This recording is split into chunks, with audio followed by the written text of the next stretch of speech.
পক্ষ থেকে বলা হচ্ছে তেল পর্যাপ্ত রয়েছে, এই বিষয়গুলো নিয়ে যদি একটু বলতেন, এই লুকোচুরিটা আসলে কেন জনগণের দেখেন সঙ্গে? তাহলে আজকে যে ক্রাইসিসটা যেটা আপনি দেখতে পাচ্ছেন দৃশ্যমান, এর জন্য আমি সরকারকে দায়ী করব, সরকারের যিনি মন্ত্রী আছেন ওনাকে দায়ী করব। এই ভদ্রলোক মার্চ মাসের ৩য় সপ্তাহে হঠাৎ করে একদিন বলে দিলেন যে তেলের রেশনিং হবে। হ্যাঁ, এখন যদি আপনার তেল পর্যাপ্ত থাকে তাহলে আপনার রেশনিং করবেন কেন? এটা কিন্তু একদম বেসিক পয়েন্ট ভাই। আপনার তেল পর্যাপ্ত আছে কিন্তু আপনি রেশনিং করবেন সামনের ক্রাইসিস মোকাবেলা করার জন্য। তেল তো পর্যাপ্ত আছে, পর্যাপ্ত শব্দ অর্থ কি? আচ্ছা, মানে এখন পর্যাপ্তর পর্যন্ত চেয়ে বেশি কিছু আছে? পর্যাপ্তর চেয়ে বেশি আচ্ছা। সুবিধাজনক কোনো শব্দ আছে? না। পর্যাপ্ত মানে কি? কোনো সমস্যা না, আমার সব আছে। যেখানে আপনার সব আছে তাহলে আপনি রেশনিং করবেন কেন? আচ্ছা, যখন আপনি রেশনিং করবেন বলেন, তখন যখন মন্ত্রী নিজে বলে আমাদের তেলের রেশনিং এত বেশি পাবে না কেউ, মুক্ত যখন বলে দেয় সে, তার মানে হলো সে একই সঙ্গে দুইটা অপকর্ম করে। আচ্ছা। অপকর্ম দুইটা হলো মানুষের মধ্যে একটা প্যানিক ছড়ায় দেয়, আর ২ নম্বর হলো যারা অসাধু ব্যবসায়ী আছেন তাদের মধ্যে একটা মুনাফার আকাঙ্ক্ষা তৈরি করে দেন।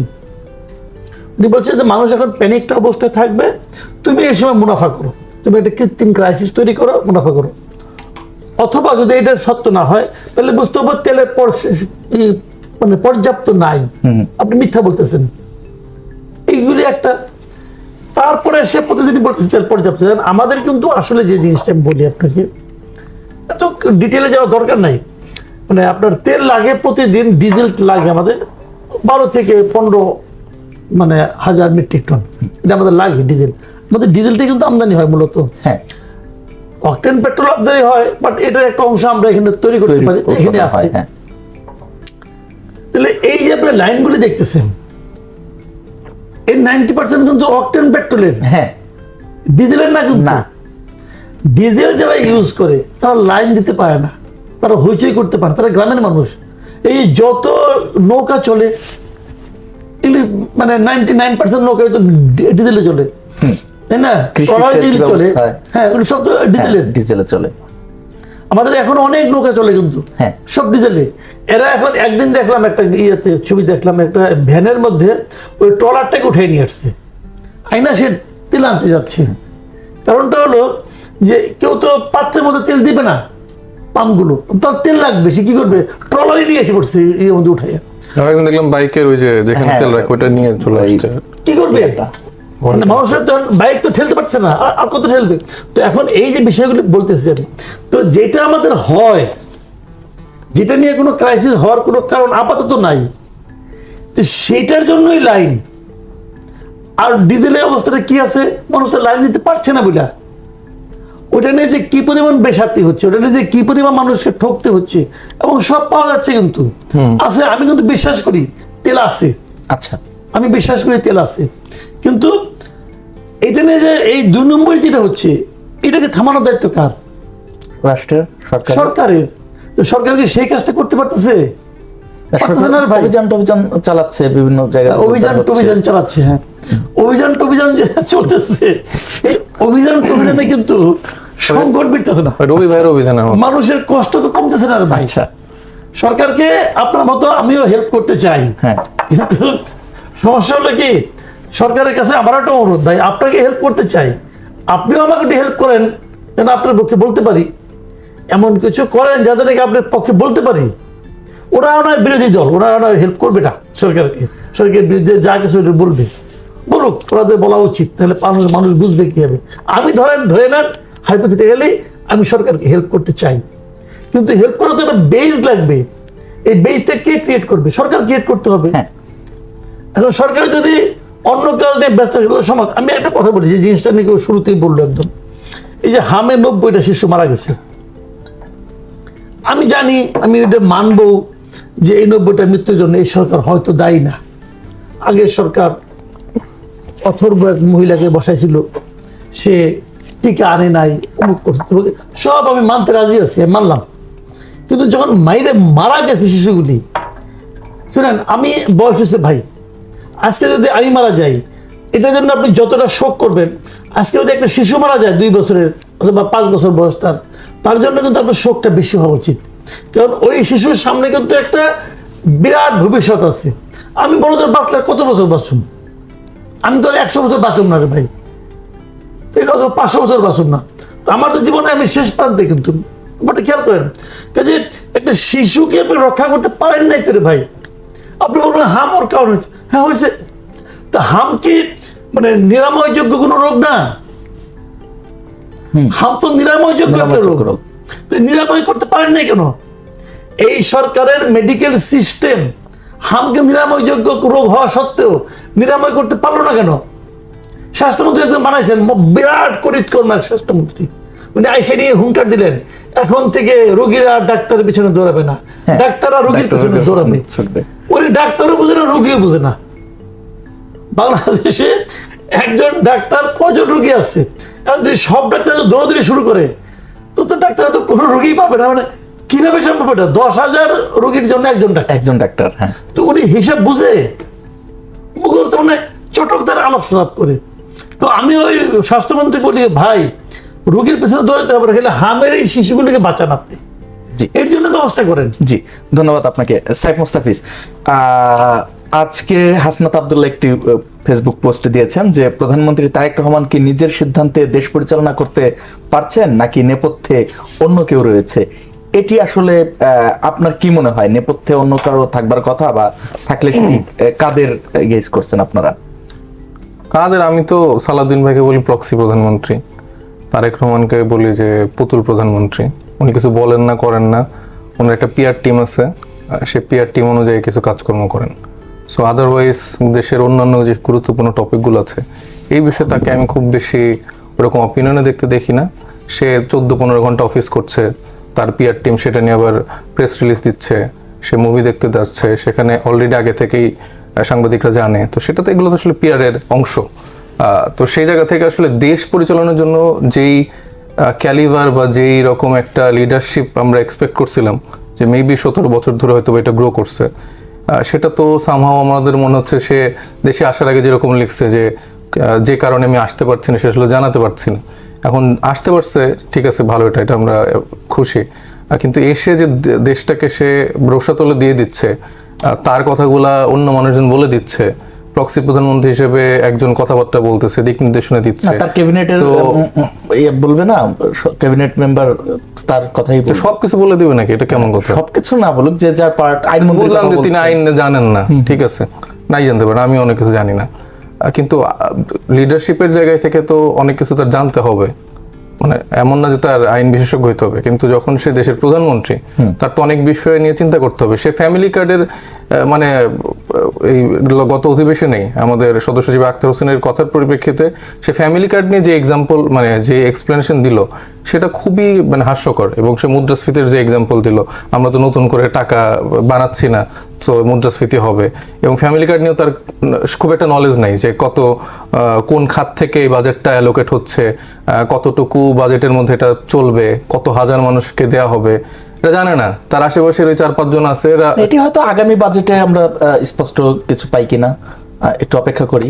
আপনার যে ফ্যামিলি কার্ডের যে জনক বাংলাদেশের, সেগুলো জানবে না কিছু?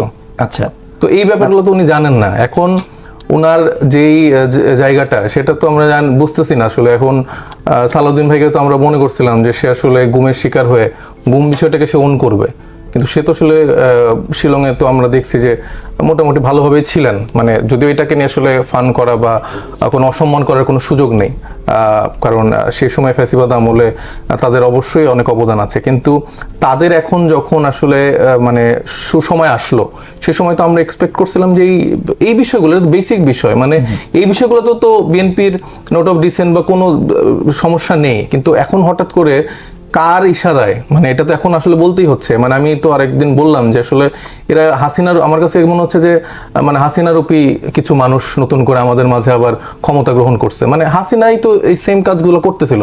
মানে এখন তো আমি খুব বেশি আসলে হাসিনাকে নিয়ে এখন খারাপ লাগা বা তার বিরুদ্ধে খুব বেশি কিছু বলতে পারছি না, কারণ উনি তো এগুলো বলছে যে এরা আসলে নাটক করছে, এরা আসলে এটা করছে। যেই ধরেন যে ইলিয়াস সাহেবের যে ফ্যামিলিকে নিয়ে যে সে একটা কুমিরের কান্নার একটা নাটকের যে মঞ্চায়ন করলেন, পরবর্তীতে যে মানে তারাই মেরে আমাদের ইলিয়াস ভাইকে ধলেশ্বরী নদীতে ফেলে দিয়েছে, তাকে একদম শেষ করে দিয়েছে। তো সেই জায়গা থেকে আবার তার ফ্যামিলিকে সে আশ্বাস দিচ্ছে যে আমরা বিচার করব। তা আবার এই তারেক রহমান সাহেবরা 17 বছর পর এই ইলিয়াস ভাই, তারপরে এই এত আবু সাইদ, তারপরে মুগ্ধ, ওয়াসিম, এই মানুষগুলো রক্তের উপরে দাঁড়িয়ে যখন দেশ শাসনের সুযোগ পেল, সংবিধান বহির্ভূত একটা নির্বাচনের মাধ্যমে যখন ক্ষমতা গ্রহণ করতে পারলো, তো ক্ষমতা গ্রহণ করার পরে তো আমরা এক্সপেক্ট করেছিলাম যে 1 মাসের মধ্যে সেই সিনেমা, রাস্তাঘাটে দাঁড়ানো, 15 ঘন্টা অফিস করা, ছুটির দিনেও প্রধানমন্ত্রী অফিসে আসলেন, এই নাটক করার থেকে বেশি গুরুত্ব দিবে জুলাই সনদ বাস্তবায়নকে, বেশি গুরুত্ব দিবে এই অধ্যাদেশগুলোকে। সেগুলোকে না দিয়ে তারা নাটক করছে। তো এখন এগুলো কার ইশারায় করতেছে? যার ইশারায় আসলে শেখ হাসিনা 17 বছর ধরে এগুলো করছে, তার ইশারাই হচ্ছে যে তারেক রহমান আবার এগুলো করা শুরু করছে। তাদের ইঞ্জিনিয়ারিং এ তারা আবার এই ক্ষমতায় বসছে, সেটাই তারা বাস্তবায়ন করতে যাচ্ছে। আচ্ছা, ধন্যবাদ আপনাকে মাসুদ কামাল ভাই। এই সাইফ মুস্তাফিজ ইঞ্জিনিয়ারিং এর কথা বলছিলেন, তাদের দলীয় প্রধান নাহিদ ইসলাম তিনিও আজকে বলেছেন যে অন্তর্বর্তী সরকার ইঞ্জিনিয়ারিং করে বিএনপির হাতে ক্ষমতা দিয়ে চলে গেছে। এরকম কোন নিদর্শন আপনি পান কিনা?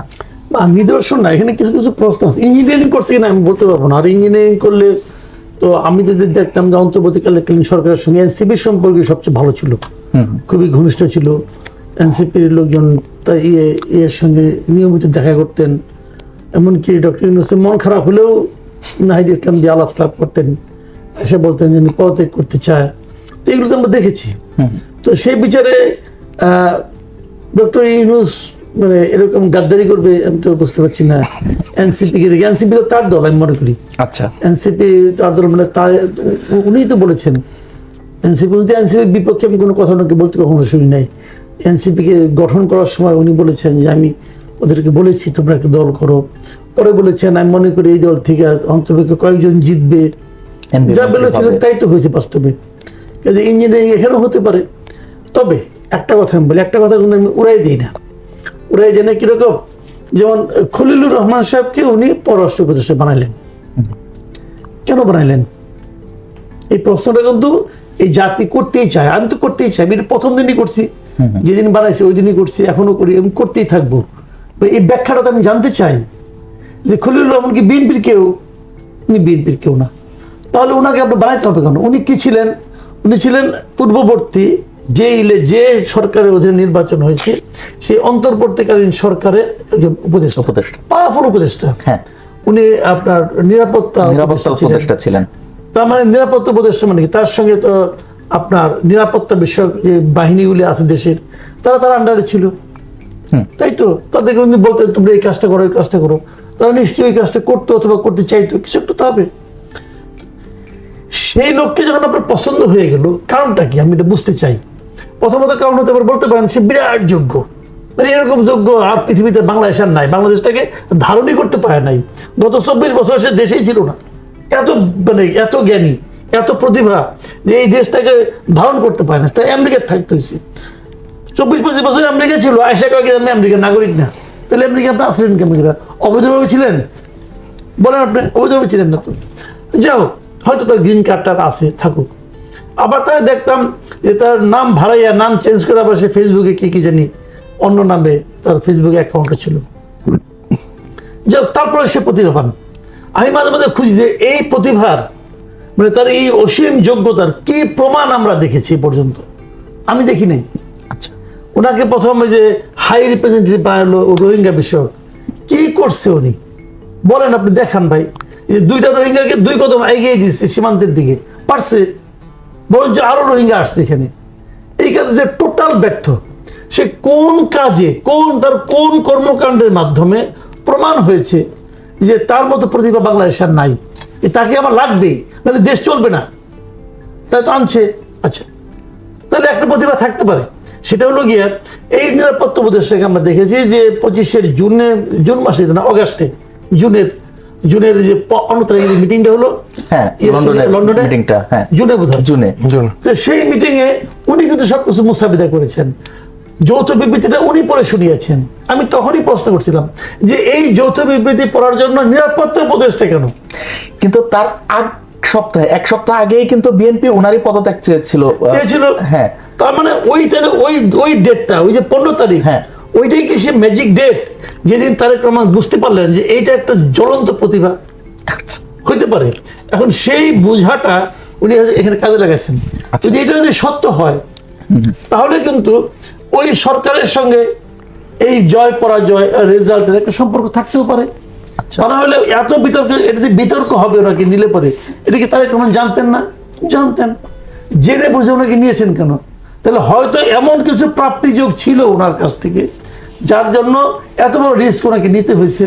আচ্ছা, এবং উনি কিন্তু নিজেও বলছেন, প্রথম জিজ্ঞেস করছিল, উনি বলছেন যে আমি তো জোর করে এখানে আসি নাই। হ্যাঁ, তারপর উনি জোর করে আসেন নাই, উনাকে হাতে পায়ে ধরে নিয়ে আসা হয়েছে। আচ্ছা, তাছাড়া আর কি? আচ্ছা, এটা কেন, এই জিনিসটা ভাই কেন? এই প্রশ্নটা থাক, আমি আরেকটি প্রশ্ন করতে চাই। সেটা হচ্ছে গণভোট অধ্যাদেশ যদি বাতিল হয়ে যায়, বাতিল হওয়ারই পথে, তাহলে এই গণভোট আয়োজনকারীরা পরবর্তীতে কোনো আইনি জটিলতা পড়তে পারে কিনা? আমাকে বাবা বলতে চাচ্ছেন? হ্যাঁ, শুনেন, আপনি আইনি ক্ষেত্রে জটিলতা যদি যাবো। ফেলতে চায়, হ্যাঁ, যে কাউকে ফেলতে পারে, আচ্ছা, যে কোনো সময় ফেলতে পারে।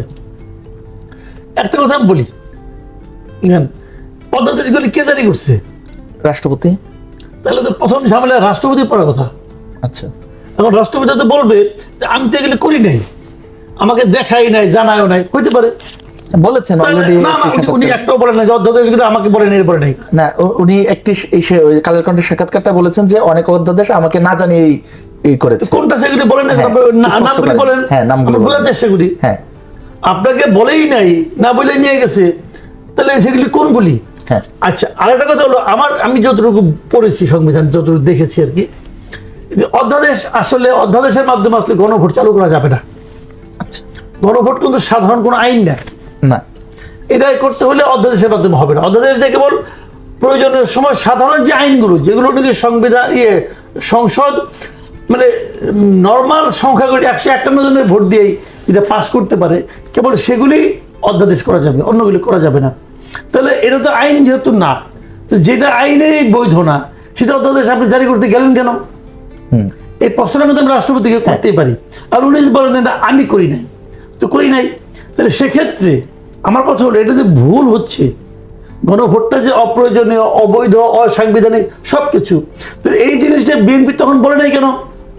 এখন বিএনপি বলতে পারে যে আমাকে ব্ল্যাকমেল করা হয়েছে। হয়েছে কিন্তু আসলে হয়েছে। আচ্ছা, আসলে হয়েছে কিভাবে?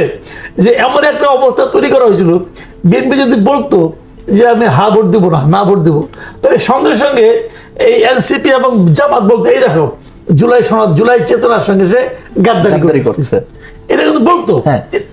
তো তাদের বক্তব্য ছিল ওইটা বলে আমার ইলেকশনের সমস্যা হয়, তা আমি আসলে কোনোভাবে ইলেকশনটা পার করি, ইলেকশনটা হয়ে গেলে আমি যা প্রয়োজন তাই করব। তো এটা যদি হয়, এটা তার একটা রাজনৈতিক পরাজয় ছিল আমি মনে করি। কারণ এখন কিন্তু জামাত এবং এনসিপি ওই কথাই বলতেছে যে আপনারা তো ভোট দিতে বলছেন, হ্যাঁ, এখন আপনি মান না কেন? দিতে যে বলছেন কথা সত্য, তারেক রহমান বলছেন, একবার বলছেন, কিন্তু বলছেন তো, এখন ওনাকে তো জাস্টিফাই করতে হবে যে আপনি কেন বলছেন। এখন আপনি বলেন যে আমাকে ব্ল্যাকমেল করছে, ব্ল্যাকমেল হইলেন কেন? আপনি জনগণের কাছে বাস্তবতা তুলে ধরলেন না কেন? তখন জনগণের উপর আপনার আস্থা ছিল না কেন? তাহলে কি জনগণকে প্রতারণা করছেন?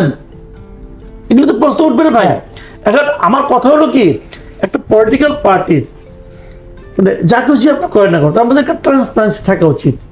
যদি জামাত এবং এনসিপি আপনাকে ব্ল্যাকমেল করে থাকে, প্রেশার দিয়ে থাকে, তাহলে তাদের তো প্রেশার দেওয়ার ক্ষমতা ছিল, তো সেই ক্ষমতার বিপরীতে আপনি আপনার ক্ষমতা দেখাইতেন, দেখালেন না কেন? এখন এই প্রশ্নগুলো কিন্তু আপনাকে জবাব দিতে হবে। এবং আমি নিজে পার্সোনালি যখন গণভোট হয় আমি তখনই বলছি এটা ঠিক হচ্ছে না, আমি কিন্তু বলেছি এটা। আচ্ছা, আপনি দেখেন আমার পুরোনো ভিডিও পাবেন, আপনি সব আছে, মনে আছে। আমি একবারের জন্য বলি না এটা খুব ভালো কাজ হচ্ছে, কারণ এই গণভোটটা এইভাবে হয় না। ডক্টর শাহিন বাদ দেন, আমার কথা বাদ দেন, ডক্টর শাহদিন মালিক শুরু থেকে বলতেছিল যে এরকম গণভোট পৃথিবীতে কোথাও হয় নাই। কারণ এই পুরো জিনিসটাই আমাদের উপর চাপাই দিছে ডক্টর আলী রিয়াজ এবং ডক্টর ইউনুস। ওনারা এই একটা গিট্টু একটা পাকাইয়া আমাদের এখন তার গিট্টু খুল, ওনারা গিট্টু খুলতে যায় কি হচ্ছে, একে অপরকে অবিশ্বাস করতেছে, একে অপরের বিরুদ্ধে বিষোদ্গার করতেছে। কিন্তু যারা সংসদে আছে এই লোকগুলির দিকেই তো আমরা তাকাই আছি আসলে, যে ওনারা আমাদের একটা সুন্দর ভবিষ্যৎ দেবে। এখন তারা যে বিষয়টা মারামারি করতেছে ভাই, যে কথা বলতেছে, যখন শুনি না মনে তো হয় যে যৌক্তিক কথাই বলতেছে। জামাত যখন কথা বলে যৌক্তিক, তো যে আপনি তাহলে হা ভোট দিতে বললেন কেন? না, এখানে যদি আমি একটু প্রশ্ন করি যে যৌক্তিকতা যেটা জামাত বা এনসিপি যে যুক্তি দেখাচ্ছে, বিএনপিও যুক্তি দেখাচ্ছে, এই যুক্তির বাইরে গিয়ে যদি আমরা জনগণের স্বার্থ দেখি যে এই গণভোট অধ্যাদেশটা কি আসলে বাতিল হলে জনগণের কতটুকু লাভ ক্ষতি আছে? শুনেন আমি বলি, এখন জিনিসটা হচ্ছে জানেন কি, গণভোটে যারা ভোট দিচ্ছে, আমি এটাও মনে করি তাদের মধ্যে 90% লোক না বুঝে দিচ্ছে, না বুঝে দিছে। এটা হলো আমার ধারণা আর কি। তো তারপরেও আমি বলি, তার জন্য আমি যে আমার কথা বলি যে আমি এই গণভোটের অনেকগুলি বিষয় কিন্তু আমি পছন্দ করি, আচ্ছা, আমি খুব পার্সোনালি পছন্দ করি। যেমন হ্যাঁ। যে জিনিসটা বিএনপি সবচেয়ে অপছন্দ করে, এই যে ওইটাই আসলে মূল ইস্যু, হ্যাঁ সেই মূল ইস্যুটা কি, যে উচ্চ কক্ষ, হ্যাঁ উচ্চ কক্ষ কিভাবে হবে, উচ্চ কক্ষের 100 জনকে আপনি কিভাবে আনবেন। হ্যাঁ। বিএনপি যেটা চাচ্ছে আমি মনে করি এটা একটা হাস্যকর। হ্যাঁ গণভোটে যে জিনিসটা, যে প্রশ্নটা করা হয়েছে যে পিয়ার পদ্ধতিতে উচ্চ কক্ষের 100 জন, দেখেন উচ্চ কক্ষের এই লোকগুলোর কিন্তু তেমন কোনো ক্ষমতা নাই। যে কোনো একটা বিল উচ্চ কক্ষে পাঠালে উচ্চ কক্ষে ওটা বললো যে হবে না, তারপরে যদি নিম্ন কক্ষে বানানো কেন হবে, তাহলে হবে। হ্যাঁ। উচ্চ কক্ষে তেমন কোনো ক্ষমতা কিন্তু নাই, ক্ষমতা নেই, কেবলমাত্র সংবিধান সংশোধনের সময় আছে। তো উচ্চ কক্ষ পেয়ার পদ্ধতি হওয়া উচিত, এটা আমি খুব সিরিয়াসলি বিশ্বাস করি এবং আমি চাই, আমি এটা চাই। কিন্তু এখন যদি বিএনপি বলে যে না আমি এটা করবো না, তাহলে কি হবে? জনগণ তো অত বোঝে না, ওই সাংবিধানিক প্রতিষ্ঠানগুলোকে কিভাবে নির্বাচন করতে হবে না করতে হবে, এগুলি অবশ্য সরকারি দলের জন্য খুবই বিব্রতকর, কোনো সন্দেহ নাই। কিন্তু তারপরে মানুষ কিন্তু ওগুলির ব্যাপারে অ্যাওয়ার না, মানুষ এই পুরা 4টা প্রশ্নের মধ্যে এটাই ভালো বুঝছে, এই যে উচ্চ কক্ষটা কি। হ্যাঁ এদের মধ্যে মানুষ তো ভাই, আমি যেমন ধরেন, আমি তো গণভোটে হা না 2 ভোটে দিছি, আমার ভোটটা নষ্ট হয়েছে, আপনি বলেছিলেন, হ্যাঁ, বলছি আপনি নষ্ট হয়েছে। পরপরই। কিন্তু আমি যে হা দিছি না, হ্যাঁ। হা দেওয়ার সময় কিন্তু উচ্চ কক্ষটা মাথায় রেখে দিছি, আচ্ছা, যে আমি এটা চাই আসলে। তো এখন যদি ওই গণভোটে ওটা যদি আপনি বাতিল করে দেন, বিএনপি এখন জিনিসটা হচ্ছে কি, গণভোট বলেন জুলাই সনদ বলেন সবকিছু নির্ভর করতেছে যে বিএনপি কি চায় তার উপর। আচ্ছা, তো এই জিনিসটা আমার কাছে মনে হয় যে আমি যদি মানে বারবার কিন্তু ইলেকশন আগে বলছিলাম, আমাকে অনেকে বলছিল যে প্রেডিকশন করতে যে কত আসন পাইতে পারে, আমি বারবার বলতেছিলাম যে আমি চাই যে বিএনপি 170টা থেকে 180টা পাক। আচ্ছা, আমি সবসময় বলতেছিলাম, কারণ 200 পাইলে মনে করি এটা ভয়ঙ্কর অবস্থা, ভয়ঙ্কর অবস্থা দিকে এবং যেতে সেই পারে। অবস্থা দিয়ে যাবে কিনা বলতে জি। পারবো না ভাই। ধন্যবাদ।